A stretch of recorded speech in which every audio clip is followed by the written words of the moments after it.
সুপ্রিয় শিক্ষার্থীগণ, বিশেষ করে আমার কলেজের প্রিয় ছাত্রছাত্রীবৃন্দ, যারা তোমরা বার্ষিক পরীক্ষার জন্য প্রস্তুতি নিচ্ছ, এছাড়াও সকল প্রথম বর্ষের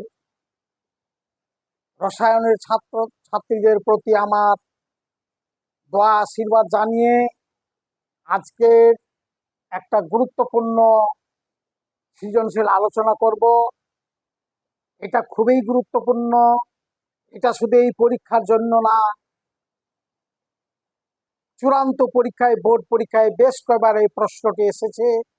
কাজে এটা গুরুত্ব দেওয়াটা তোমাদের উচিত হবে, এবং তোমরা যদি এটা সলভ করতে পারো, শুধু এই পরীক্ষার জন্য না, তোমরা বিভিন্ন ভর্তি পরীক্ষা হতে আরম্ভ করে ফাইনাল পরীক্ষায়, তোমরা বোর্ড পরীক্ষায় এটা কমন পেতে পারো। যাই হোক, সৃজনশীল প্রশ্নটা হচ্ছে, এটা ওয়াই অক্ষ, এটা এক্স অক্ষ। ওয়াই অক্ষের দিকে দ্রাব্যতা নির্দেশ করতেছে, আর এক্স অক্ষের দিকে তাপমাত্রা নির্দেশ করতেছে। এখানে তিনটি রেখা আছে। একটা হচ্ছে এ রেখা, যেটা তাপমাত্রা বৃদ্ধির সঙ্গে দ্রাব্যতা বৃদ্ধি পাচ্ছে। বি রেখা, যেটা তাপমাত্রা বৃদ্ধির সঙ্গে দ্রাব্যতা কমে যাচ্ছে। সি রেখা, প্রথমে বৃদ্ধি পাচ্ছে, সর্বোচ্চ হওয়ার পর আবার সেটা দ্রাব্যতা কমে যাচ্ছে, অর্থাৎ 31 ডিগ্রি সেলসিয়াস তাপমাত্রায় সর্বোচ্চ হচ্ছে, তারপরে আবার কমে যাচ্ছে। এখন প্রশ্ন হলো, এ বি সি রেখার আচরণ উদাহরণ সহকারে ব্যাখ্যা করো। ঘটা হইল সি রেখাটির ব্যতিক্রম ধর্মী আচরণ কেন? তাহলে এ বি প্রশ্নটার উত্তর হইল, এ বি প্রশ্নটা উদ্দীপকের বলবে পড়বে। উদ্দীপকের এ বি রেখাটি যাহা এক্স অক্ষে দ্রাব্যতা, ওয়াই অক্ষে তাপমাত্রা নির্দেশ করে, এই রেখাটি তাপমাত্রা বৃদ্ধির সঙ্গে দ্রাব্যতা দ্রুত বেড়ে যায়, খুব বেড়ে যায়। যে সমস্ত দ্রবণ বা বিক্রিয়া তাপহারী সিস্টেমকে বোঝায়, এক্ষেত্রে পটাশিয়াম আয়োডাইড, লেড নাইট্রেট ইত্যাদি দ্রব্যগুলোর তাপমাত্রার সঙ্গে বৃদ্ধি পাবে। বি রেখাটি দ্রাব্যতা তাপ উৎপাদী সিস্টেমকে বোঝায়।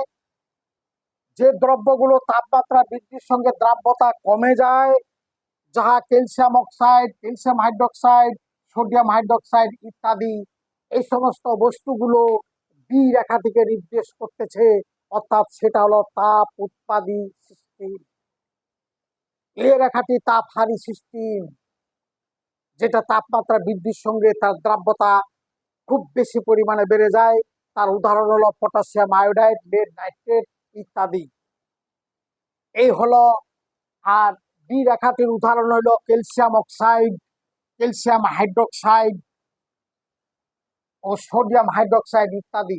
এই সমস্ত দ্রব্যগুলোর তাপমাত্রা বৃদ্ধি করলে তার দ্রাব্যতা কমে যাবে, কারণ এই দ্রব্যগুলো তাপ উৎপাদী।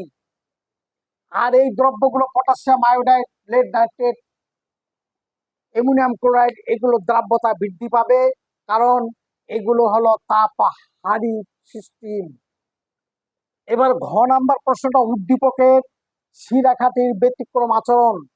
উদ্দীপকের সি রেখাটিতে 31 ডিগ্রি তাপমাত্রায় দ্রাব্যতা সর্বোচ্চ দেখা যাচ্ছে, সর্বোচ্চ।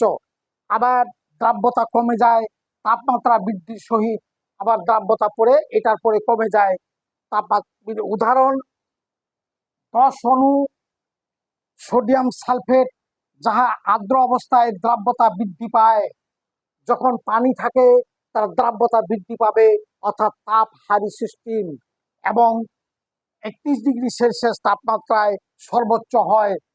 আর 10 অণু পানি অপসারণের পর শুষ্ক সোডিয়াম সালফেটের দ্রাব্যতা কমে যায়। এক্ষেত্রে প্রথম ক্ষেত্রে তাপহারী এবং দ্বিতীয় ক্ষেত্রে তাপ উৎপাদী আচরণ করে। তাহলে সোডিয়াম সালফেট 10 অণু পানি যতক্ষণ পর্যন্ত থাকবে, ততক্ষণ পর্যন্ত বস্তুটি তাপহারী সিস্টেমে থাকবে। পানি অপসারণ হবে যখন 31 ডিগ্রি তাপমাত্রার পর, তখন এটা তাপ উৎপাদন নির্দেশ করবে, অর্থাৎ দ্রাব্যতা তার কমে যাবে। এই হলো ঘ নাম্বার প্রশ্নটি উত্তর। এই প্রশ্নটি খুবই গুরুত্বপূর্ণ, বিভিন্ন পরীক্ষা আসবে এবং অনেকগুলো এখানে তথ্য আছে। এমসিকিউ এর এখানে কমপক্ষে 10টি প্রশ্ন এখান থেকে তৈরি করা যাবে। তোমাদের সকলকেই ধন্যবাদ।